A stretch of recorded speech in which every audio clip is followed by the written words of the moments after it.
आज भारत की स्थिति 1971 की स्थिति हो गई है। आज बांग्लादेश, पाकिस्तान, चाइना, तुर्की एक साथ है और सबों के इशारे पर बांग्लादेश में हिंदुओं को कुचल रहा है। बांग्लादेश में हिंदुओं को कुचल रहा है और पाकिस्तान, चाइना इसमें मौन रह करके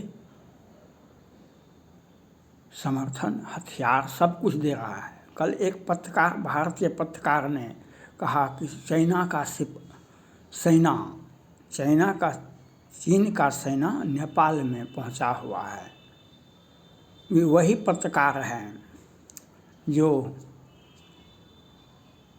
जब भारत और चाइना के सीमा पर लेह लद्दाख पेंगोंग में सड़क बन रहा था तो कुछ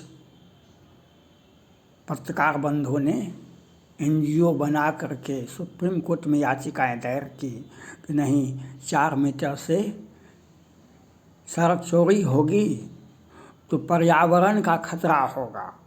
सड़क चौड़ी होगी तो पर्यावरण का खतरा होगा, वाजिब बात है। क्योंकि पैसा लेते हैं कहीं न कहीं, तो पैसा लेते हैं चाइना से। देखा ना एक बहुत बड़ा पत्रकार पैसा कैसे कैसे लिया। तो याद सुप्रीम कोर्ट ने तत्काल केंद्र सरकार को नोटिस दे दिया कि जो नहीं, आप स्पष्ट करें कि आप जो सड़क बना रहे हैं पर्यावरण का खतरा हो सकता है, तो नोटिस कर दिया सुप्रीम कोर्ट ने तत्काल। DY चंद्रचूड़ साहब चीफ जस्टिस थे तो उन्होंने कहा तुरंत कर दिया। फिर केंद्र सरकार ने भी हलफनामा दायर किया। तो अब बचाए नोटिस कैसे होगा, नोटिस करने का अधिकार भी नहीं था। नोटिस करने का भी अधिकार नहीं था सुप्रीम कोर्ट को। तब वह अपना जजमेंट दे दिया कि 4 मीटर से ज़्यादा चौड़ा मत कीजिए। तो केंद्र सरकार ने कहा कि तो हमें 4 मीटर क्या, हम 40 मीटर, हमें जितनी आवश्यकता होगी हम उतना बड़ा सड़क बनाएंगे। बड़ी बड़ी गाड़ियाँ सीमा पर आना, टैंक जाना, वहाँ पर उसका रखरखाव चाहिए, तो हमें तो सड़क चाहिए। तो देश विरोधी ताकत वहाँ तक पहुँच जाता है, सुप्रीम कोर्ट तक, जो पर्यावरण का खतरा। तो आज भारत और बांग्लादेश में जो हो रहा है वह 1971 का 62 में चीन भारत पर हमला किया था, उसका मनोबल हाई था और अमेरिका भी उसको साथ दे रहा था पाकिस्तान को, और पाकिस्तान बांग्लादेशियों को मार रहा था और चीन का युद्धपोत आगे बढ़ चुका था भारत को मिटाने के लिए। तत्कालीन प्रधानमंत्री श्रीमती इंदिरा गांधी ने अमेरिका में जाकर के अमेरिका के तत्कालीन राष्ट्रपति से कहा, जो पाकिस्तान की सेना बांग्लादेशियों को मार रही है उससे भारत पर भी खतरा है, आप इसमें हस्तक्षेप नहीं करें। और उनको समझा करके चले आए। इंदिरा गांधी ने चाइना को कुछ भी नहीं कहा।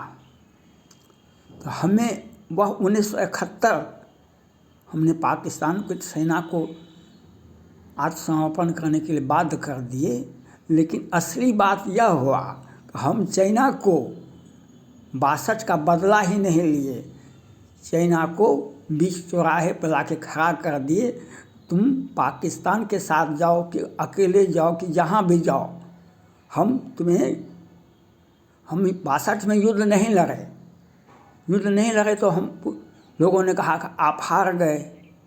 हमार उस वक्त का सिद्धांत था गुटनिरपेक्षता का सिद्धांत, पंचशील का सिद्धांत, युद्ध नहीं लड़ने का सिद्धांत।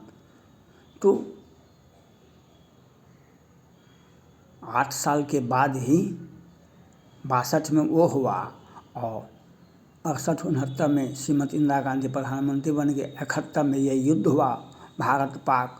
तो हमने पाकिस्तान को दो भागों में बांटा ही, चाइना को भी समेट करके बस्तर में बंद कर दिया। उसका युद्धपोत भी मुँह ताकते रह गया।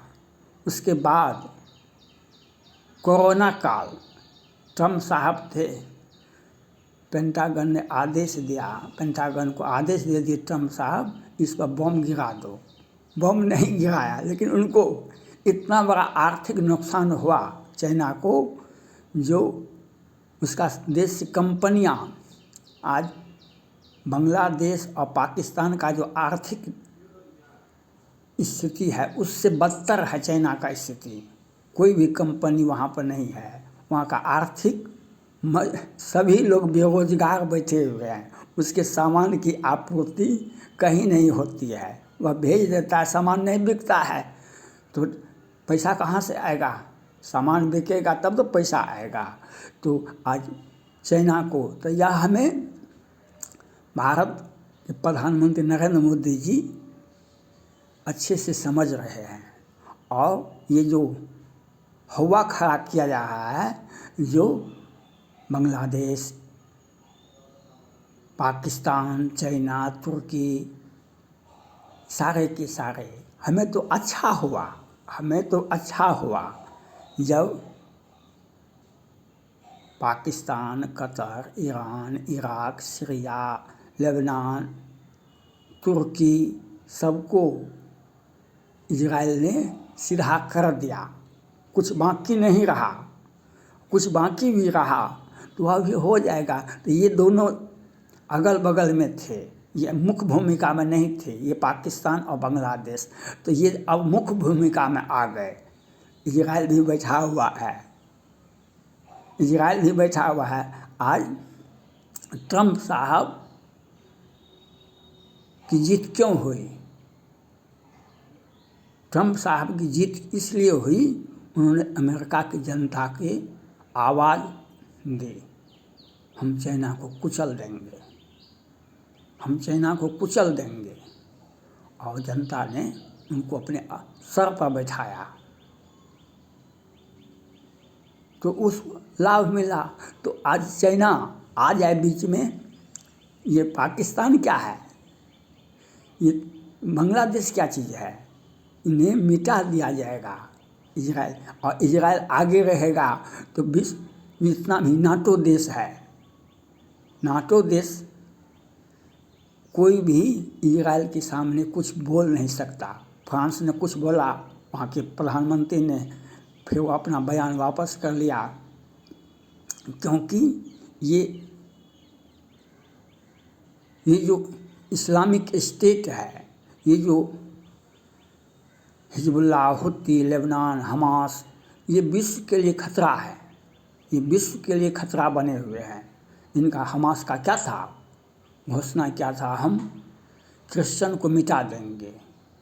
पाकिस्तान ने पहले ही घोषणा कर चुका है, हम हिंदुओं को मिटा देंगे। बहुत मिटा सकता है, मिटाता आ रहा 1948 से, लेकिन आप किसी को मिटाने की बात कर सकते हैं, मिटाने की बात तो कर सकते हैं हम, लेकिन वह मिटेगा कि नहीं मिटेगा, आप मिट जाइएगा। आज हमास ने हमला किया इजराइल पर, 10,000 उसके सैनिक लोग, आदमी, आम जनता मारा गया होगा, लेकिन लाखों तो चले गए। आज जो बांग्लादेश में है, स्कूल कॉलेज में विद्यार्थियों को उकसाया जा रहा है कि तुम जाके हिंदुओं को मारो। जो हम हमास पर वहाँ के गाजा में हॉस्पिटल पर, स्कूल पर जब बम गिरता था तो लोग कहते थे कि मानवाधिकार का उल्लंघन हो रहा है। तो मानवाधिकार का अभी क्यों नहीं बोलता है कोई भी देश?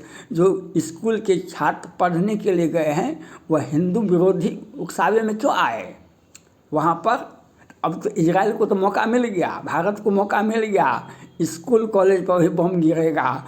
और ट्रंप साहब ने कह दिया है, वह भारत के वो पत्रकार नहीं हैं, भारत के वो नेता नहीं हैं ट्रंप साहब जो बयान को बदल देंगे।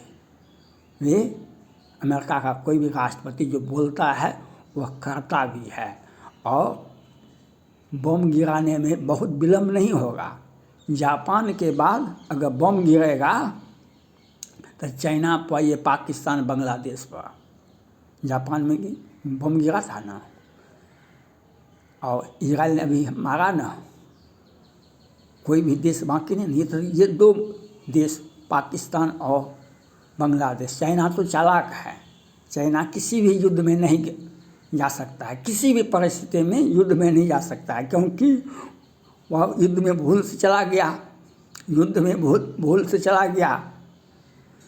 ये डोकलाम, गलवान, तवांग में तो उसकी ऐसी पिटाई हो गई जो भविष्य में भी 100-200 साल बाद भी वह कभी भी भारत से नहीं लड़ेगा, किसी भी देश से नहीं लड़ेगा। हाँ, धमकी देगा, छोटे देशों पर 5 लाख सेना को उतार देगा जिससे वह डर जाए, क्योंकि लड़ेगा तो पिटा जाएगा। भारत ने यह दिखा दिया और चाइना ने समझ लिया, दुनिया ने समझ लिया कि चीन की सेना हवा खड़ा करने में सबसे आगे है। वह कहाँ गया? वह सेना का, चीन का वह सैनिक, वह पत्रकार जो पहाड़ को हिला सकते हैं, PLI को नहीं हिला सकते हैं। पहाड़ को हिला सकते हैं, PLI को नहीं हिला सकते। गलवान में कितने लोग मरे आप नहीं बताएगा, चाइना नहीं बताएगा। हमको क्या, मरे हुए लाशों को गिनना हमारा काम नहीं है। इसलिए खुली चुनौती है। और बांग्लादेश में हिंदुओं पर जो अत्याचार हुआ है, एक एक का बदला लिया जाएगा, एक एक का बदला लिया जाएगा। और मोदी के नेतृत्व में 1971 से सुपर इंदिरा गांधी ने उस वक्त गलती की थी, आत्मसमर्पण किया, तो POK को ले लेना चाहिए था। लेकिन अब POK भी लेंगे, बांग्लादेश में भी एक राज्य है, उसको भी हम लेंगे और खुले आम लेंगे।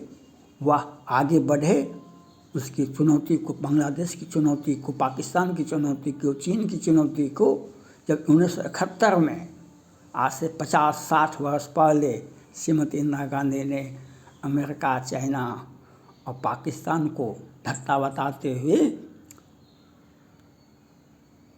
दुनिया को दिखा दिया, पाकिस्तान के 93,000 सैनिकों का आत्मसमर्पण करने के बाद क्या, कि भारत के पास में क्या था। 1962 में तो हार गए थे, 8 साल में क्या हुआ था, कुछ तो नहीं हुआ था। लेकिन आज तो और बदल गया। अब तो हम जल, थल, नभ तीनों में, और उससे भी अंतरिक्ष में आज दुनिया हमारे सामने में नहीं है, कोई नहीं टिक सकता है। हम मंगलयान पर हैं, मंगलयान पर हैं, जो सोचेगा भी तो पहुंच नहीं पाएगा। इसलिए हम हिंदुओं को, बांग्लादेश के हिंदुओं को डरने की आवश्यकता नहीं है। अगर एक एक खून का बदला भारत की सेना, भारत की सरकार, आपका खून का बदला, हिसाब किताब पाकिस्तान और बांग्लादेश से लिया जाएगा।